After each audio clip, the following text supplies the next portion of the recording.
Bismillahirrahmanirrahim. Assalamualaikum warahmatullahi wabarakatuh. Kali ini saya ingin mereview video ya, video yang beberapa waktu lalu sempat viral di mana-mana kita ketemu di WhatsApp, di story Instagram, di macam-macam, yaitu tentang Bu Megawati yang memuji dirinya.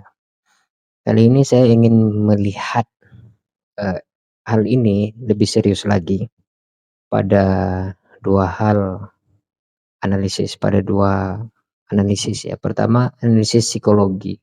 Yang kedua itu analisis makna dari kalimat yang disampaikan atau yang diutarakan itu sendiri gitu.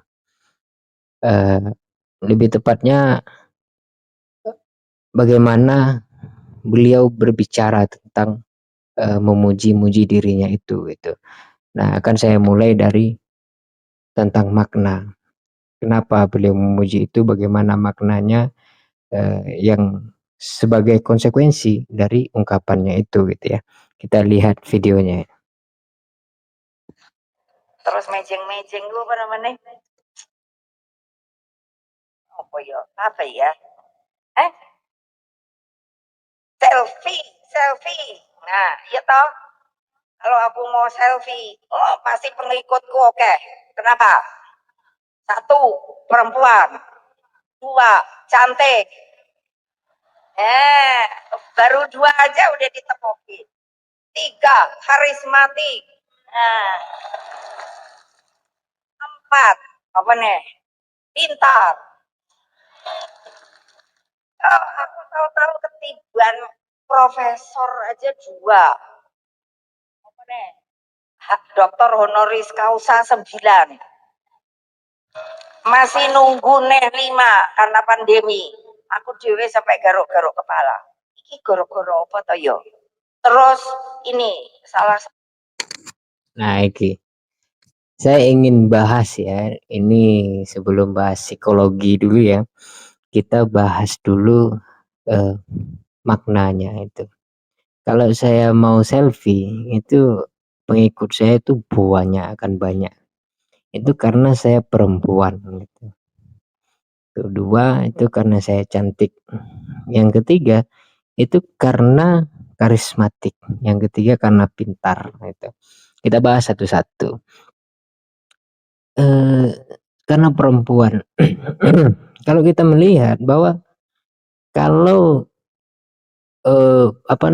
kata perempuan itu sebenarnya memiliki makna kelamin ya, membedakan laki-laki dan perempuan. Itu secara dasarnya. Tapi ternyata ada sejarah di situ. Kata perempuan yang diungkapkan di sini itu bukan sekedar pemisah antara laki-laki dan perempuan secara kelamin atau seks gitu. Tidak, tapi seolah-olah ada persaingan gitu. Bahwa ada sejarah perempuan pernah ditindas dan seterusnya. Sehingga kalau muncul tokoh perempuan seperti Bu Megawati, maka followernya akan banyak. Tentunya followernya adalah perempuan itu sendiri gitu. Apakah ada masalah dengan kalimat itu? Tidak ada masalah, tapi tidak lazim seharusnya disampaikan oleh seorang tokoh gitu ya. Seakan-akan persoalan perempuan itu belum selesai hingga hari ini. Padahal di negara merdeka kita sudah selesai pembicaraan seperti itu gitu. Laki-laki dan perempuan memiliki porsi yang sama, memiliki kesempatan yang sama gitu. Di negara demokrasi itu, satu laki-laki dan satu perempuan memiliki hak yang sama, satu suara gitu. Jadi tidak ada persoalan. Tapi ketika diungkapkan itu seolah-olah flashback kepada perempuan itu pernah ditindas dan sebagainya. Dan kemudian ada perempuan yang bangkit, ini harus dibanggakan. Seharusnya biasa saja gitu. Dan belum tentu kalau dia selfie itu banyak perempuan yang ikut gitu. Karena orang sudah menganggap itu hal yang biasa. Yang kedua, karena saya cantik gitu. Oke, perempuan tuh harusnya memang cantik gitu. Tidak mungkin perempuan tuh ganteng. Tapi cantik itu sendiri adalah nilai. Jadi konsekuensi dari nilai ada persentase. Mungkin waktu muda itu sangat cantik, ketika tua jadi cantik saja gitu. Mungkin besok sudah tidak cantik. Kenapa? Nilai itu terus berubah. Jadi konsekuensi ketika kita menilai diri kita cantik, pintar dan sebagainya itu akan ada nilai yang negatif sebagai konsekuensi, sebagai lawan kata, karena setiap orang itu memiliki subjektivitasnya gitu. Oke, yang ketiga itu adalah tentang karismatik. Ini tidak bisa dibantah ya, bahwa memang Bu Megawati keturunan langsung gitu ya, dari Insinyur Soekarno sebagai pejuang, sebagai bapak proklamator yang kita hormati bersama gitu ya, yang kita hormati bersama. Dan wibawa itu ada pada sosok Megawati itu. Bagaimana juga di partainya memegang teguh apa namanya istilahnya, dalam tanda petik, ideologi marhainisme yang pro terhadap wong cilik kan gitu ya istilahnya. Dan karismatik itu muncul sampai hari ini. Megawati adalah satu-satunya ketua yang tidak tergantikan di PDIP. Yang ketiga, yang terakhir itu tentang pintar. Pintar itu juga relatif ya. Tapi dalam dunia akademisi ada ukuran. Ketika seorang S1, jenjang S2, kemudian jenjang S3 dapat doktor nilai. Tentunya doktor itu berbeda dengan magister. Magister itu juga lebih tinggi dari sarjana gitu ya. Nah, anehnya, bukan aneh sebenarnya di dunia belahan Indonesia ya. Bu Megawati itu mengatakan dia pintar, itu karena dia mendapat gelar 2 profesor, 9 doktor honoris causa.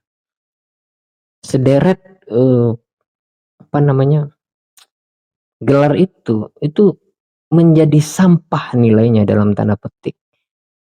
Kalau tidak ada yang dieksplor, yang menjadi edukasi, menjadi diskusi, menjadi literatur terhadap orang banyak gitu. Artinya kan bisa kita anggap bahwa semua gelar itu, apalagi katanya karena pandemi ada 5 lagi honoris causa itu yang tertunda. Akhirnya semua gelar itu menjadi omong kosong gitu. Karena tidak ada diskursus yang disampaikan menjadi diskusi publik yang menjadi konsumsi masyarakat, menjadi nilai yang bisa diaplikasikan gitu. Kan aneh gitu ya. Jadi seharusnya doktor honoris causa itu diberikan kepada seorang yang memiliki karya dalam dunia ilmu pengetahuan, yang tentunya dengan prestasi itu dia mendapat gelar honoris causa, doktor honoris causa dan profesor gitu, bukan karena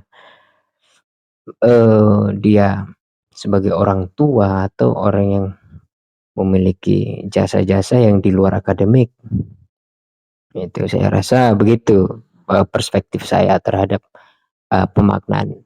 Kenapa saya singgung ini, karena Bu Megawati ini seolah-olah menganggap enteng saja, menganggap apa sih doktor honoris causa itu, ketiban. Itu kan istilahnya ketiban. Bukan bukan dikejar tapi dapat diberikan orang gitu. Nah, itu kan secara tidak langsung juga menghina gitu ya, menghina gelar itu sendiri. Oke, bagian yang kedua saya ingin membahas psikologi. Apa yang saya maksud dengan psikologi itu?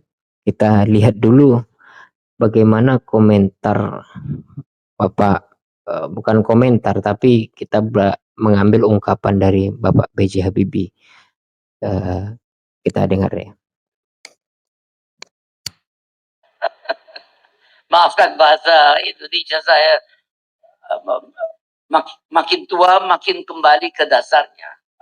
Dasarnya ialah waktu memang sifat orang itu kalau Anda jadi tua, kembali seperti dasar waktu Anda baru lahir.